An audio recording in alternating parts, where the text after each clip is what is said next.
La signature de l'accord de paix entre la République démocratique du Congo et le Rwanda a eu lieu dans les bureaux du secrétaire d'État américain Marco Rubio au 7e étage du bâtiment du département d'État. Le premier cercle de Donald Trump s'est mobilisé pour cet événement.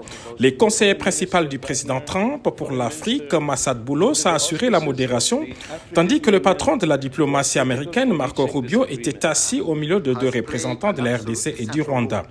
Côte à côte, les deux signataires ont fait leur entrée par une salve d'applaudissements. Dans une atmosphère très détendue, Massad Boulos a expliqué l'essence de cet accord. Pour les États-Unis d'Amérique, il est temps de rétablir la paix en République démocratique du Congo. Chacun des deux ministres s'est brièvement exprimé. Premier à prendre la parole, le ministre rwandais a remercié le président Trump et rappelé toutes les péripéties ayant conduit à cette étape. Son pays attend beaucoup de cet accord de paix, a-t-il dit. Pour sa part, Mme Thérèse Kayikwamba a remercié le président Trump et le président Félix Tshisekedi pour l'aboutissement heureux de cette signature. Nous voulons une paix durable et réelle pour les populations de l'Est, a-t-elle insisté. Elle a salué le leadership du président Tshisekedi et l'accompagnement de l'Union africaine et du Qatar. Le secrétaire d'État américain, lui, a déclaré que le président Trump est un homme de paix. Il tient beaucoup au retour de la paix dans la région des Grands Lacs et particulièrement entre la RDC et le Rwanda.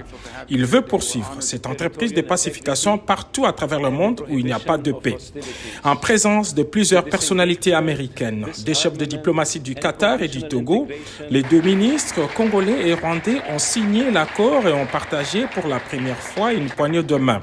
Chaque pays était accompagné des 4 officiels.